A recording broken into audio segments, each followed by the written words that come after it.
요즘 영화 서울의 봄이 엄청난 인기인데요. 저도 얼마 전에 영화를 보고 왔어요. 사실 그 영화 바둑자문으로 출연했던 동료 프로기사가 스텝 시사회에 초대를 해주셔가지고 여러분들보다 조금 일찍 봤는데요. 근데 서울의 봄에 바둑이 왜 나와? 라고 물어보니까 감독님이 바둑신에 조그만 의미를 넣고 싶어서 바둑자문을 이렇게 불렀다고 하더라고요. 그래서 한번 보고 왔는데 와, 진짜 2시간 20분이 이렇게 빨리 지나갈 줄은 몰랐습니다. 정말 그 정도로 엄청나게 몰입을 해서 영화를 보고 왔는데요. 자, 일단 영화 감상편 짧게 한번 시작을 해보겠습니다. 먼저 역사 이야기를 다룬 영화이기에 내용을 어느 정도 알고 봤는데요. 그래도 너무 흥미진진하고 재밌었는데 일단 뭐 배우진들이 워낙 그 쟁쟁하죠. 황정민, 정우성, 김성균, 이성민, 박해준 뭐 이런 다양한 배우들, 정말 많은 배우분들, 연기 잘하시는 분들이 나왔잖아요. 배우분들이 정말 본인의 그 캐릭터하고 너무 잘 맞았다고 생각이 들었어요. 다 알고 있는 이 뻔한 내용을 정말 그 연기력과 그 연출, 그리고 이 음악까지 어우러져가지고 이게 정말 그 어떻게 보면 군인들의 이야기, 그 군사 반란의 이야기인데 정말 지루하지 않게끔 이렇게 영화를 좀 끌고 가더라고요. 그래서 굉장히 그 남자들만 나오는 이런 영화임에도 불구하고 굉장히 흥미진진하고 재밌고 영화가 끝날 때쯤에는 굉장히 좀 마음이 답답하고 착잡하다 그런 생각이 들었는데요. 특히 그 황정민 배우의 그 전두광 역할 카리스마가 정말 어마어마했습니다. 예. 그 정도로 정말 영화 재밌었고 그리고 이번에 그 정우성 배우의 이 역할 이태신이죠. 이태신 장군의 역할로 나왔는데 제가 개인적으로 본 정우성 배우의 연기 중에서 가장 정말 잘 맞았던 것 같아요. 이번 영화와 그 이태신 장군의 그 배역 너무 찰떡처럼 잘 맞고 올고준 군인상을 정말 제대로 표현하지 않았나 싶습니다.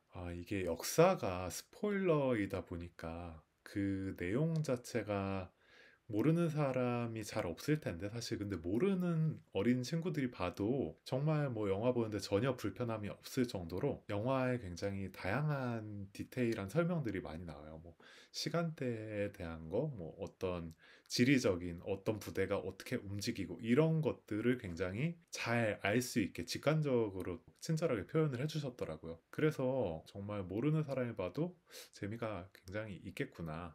라는 생각이 들었고요. 이게 진짜 엔딩 크레딧 올라가면서 너무 좀 마음이 답답하고 좀 착잡한 이제 그런 마음이 많이 드는 영화였어요.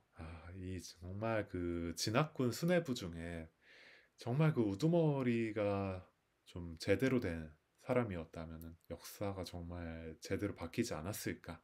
다르게 바뀌었을 텐데 라는 그런 안타까운 가정을 계속 해보게 되더라고요.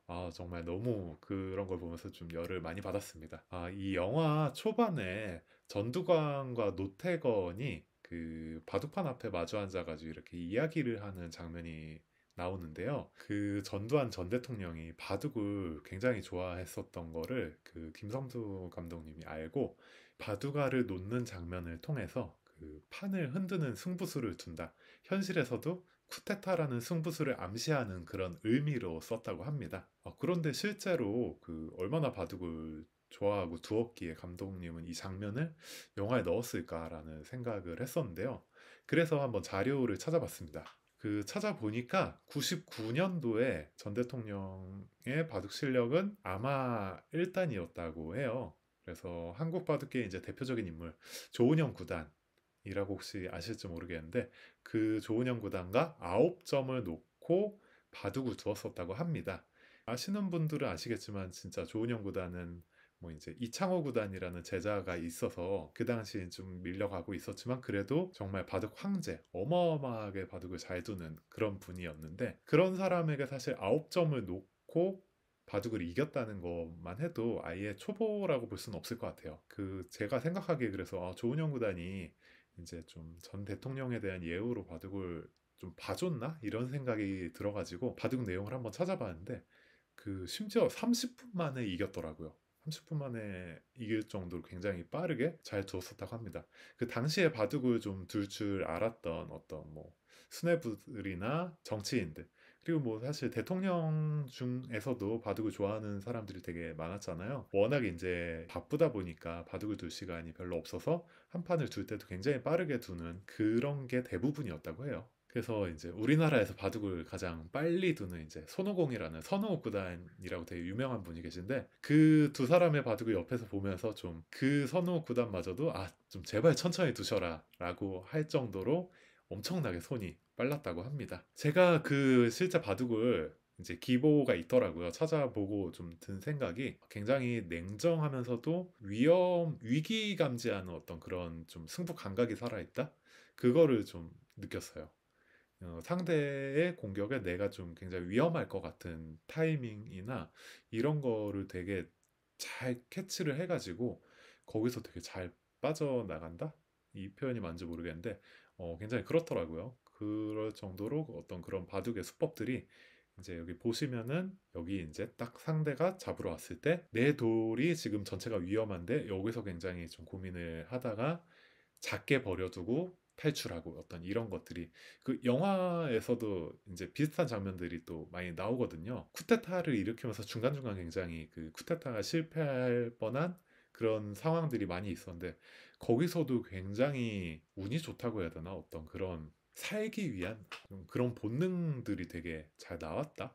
저는 그런 생각이 들었어요. 그래서 바둑 스타일을 보니까 이랬겠구나. 좀 그런 생각이 많이 들더라고요. 그래서 감독님이 이런 장면을 짧지만 영화에 넣었구나 라고 생각을 했습니다. 바둑은 잠깐 나오는데 이제 저는 딱 이렇게 찾아보니까 이런 의미로도 감독님들은 이런 연출에 이렇게 신경을 쓰는구나 라는 걸 깨달았고, 그리고 정말 그 나중에 그 탱크 몰려오고 막 엄청 전투가 일어날 것 같은 그런 광화문에서의 대규모 그 전투 씬들 이런 거를 어떻게 찍었는지 정말 너무 대단하고 신기하고, 배우분들도 정말 감독들도 스태프들도 고생을 많이 한 영화구나 라는 생각이 들었습니다. 뭐 현재까지 지금 영상 찍는 이때 기준으로 한 200만이 넘었다고 해요. 지금 영화 개봉한 지 한 일주일 정도 됐는데 올해 영화 중에서 지금 거의 2등으로 순위가 엄청나게 지금 오르고 있다고 하는데